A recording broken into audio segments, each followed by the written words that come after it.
Hello friends, आप सभी का मेरे यूटी फैक्ट चैनल पर स्वागत है। चैनल पर पहली बार आए हैं तो चैनल को सब्सक्राइब कर लीजिए।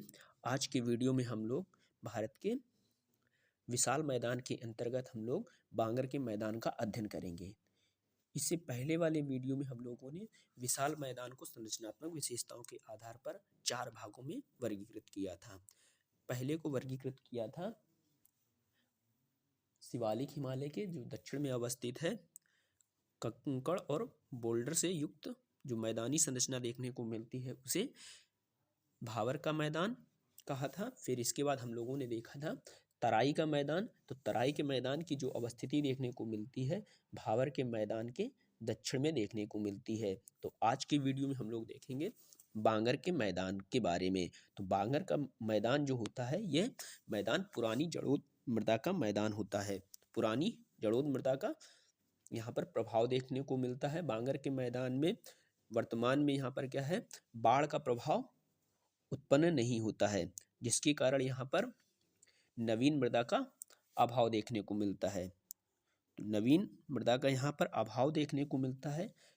जो बांगर मृदा का मैदान है तो ये जो देखने को मिलता है ये मुख्यतः अर्ध शुष्क और शुष्क क्षेत्रों में देखने को मिलता है। तो अर्ध शुष्क क्षेत्रों में होने के कारण यहाँ पर कैल्सीकरण प्रक्रिया का प्रभाव देखने को मिलता है। तो कैल्सीकरण की प्रक्रिया क्या होती है, जिन क्षेत्रों में जल का अभाव होता है वहाँ पर नीचे की परतों से पानी अपने साथ खनिज तत्वों को मिलाकर ऊपर की परतों में आता है। तो ऊपर की परतों में जब आता है तो वहाँ पर क्या है, खनिज तत्वों के जमाव से वहाँ की वो जो मिट्टी होती है उसकी प्रकृति में क्षारीयता का प्रभाव बढ़ता है। तो जिससे वहाँ पर क्या होता है, वहाँ की मिट्टी लवड़ी और क्षारीय प्रवृत्ति की हो जाती है। साथ ही साथ वहाँ पर क्या है, जैसे कंकड़ जैसी गुटिकाएं जैसी संरचनाएं उस क्षेत्र में निर्मित होती हैं। उस मिट्टी को कहा जाता है रेह और कल्लर के नाम से जाना जाता है। तो यह मुख्यतः पंजाब, हरियाणा और पश्चिमी उत्तर प्रदेश जैसे क्षेत्रों में ऐसी मिट्टी का प्रभाव देखने को मिलता है, बांगर मिट्टी का। तो बांगर का मैदान जो है मुख्यतः ये पुरानी मृदा का यहाँ पर जमाव देखने को मिलता है। वर्तमान में क्या है, यहाँ पर नवीन जड़ोद मृदा का प्रभाव देखने को नहीं मिलता, क्योंकि यहाँ पर क्या है, बाढ़ का प्रभाव निर्मित नहीं होता है। अगर यहाँ पर बाढ़ का प्रभाव निर्मित होता तो यहाँ पर जड़ोद मृदा का यहाँ पर निर्माण होता, नवीन जड़ोद का निर्माण होता, किंतु ऐसा होता नहीं है। तो यहाँ पर क्या है, पुरानी जड़ोद का ही प्रभाव देखने को मिलता है। यहाँ पर नहर सिंचाई के माध्यम से यहाँ पर कृषि कार्य किए जा रहे हैं। नेक्स्ट हम लोगों का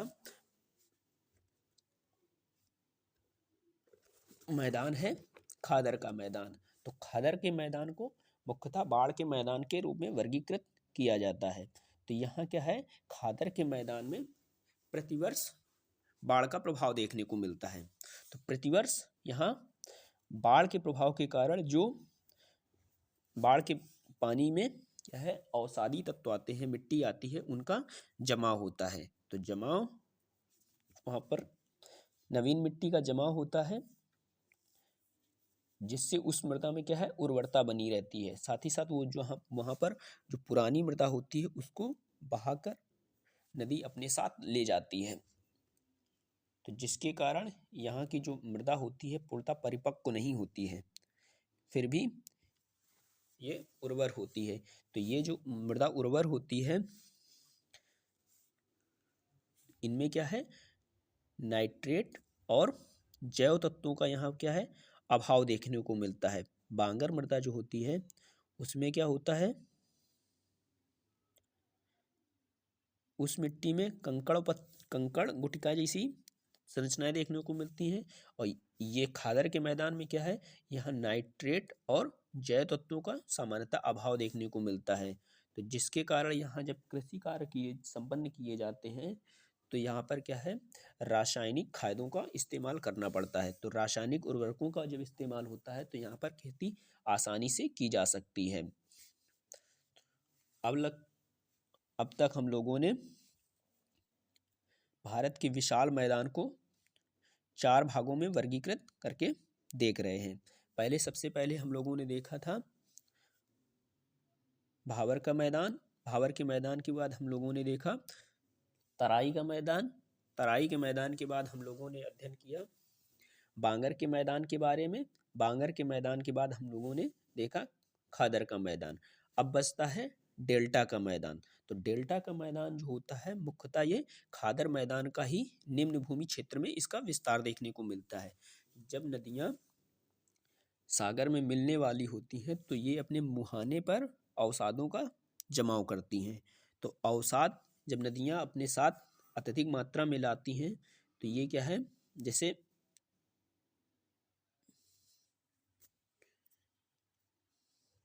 ये गंगा नदी प्रवाहित होते हुए जब बंगाल की खाड़ी में प्रवेश करती है तो ये कई अपनी वितरिकाओं में विभाजित हो जाती है। तो इसमें क्या है, यहाँ पर नदी में अवसाद की मात्रा अत्यधिक हो जाती है, जिसके कारण ये क्या है, अवसादों को छोड़ती है और ये तट के सहारे लगकर जमा होते हैं। तो जिससे यहाँ पर क्या होता है, डेल्टा का निर्माण होता है। इसी डेल्टा को ही यहाँ पर क्या है, डेल्टा के मैदान के रूप में वर्गीकृत किया जाता है।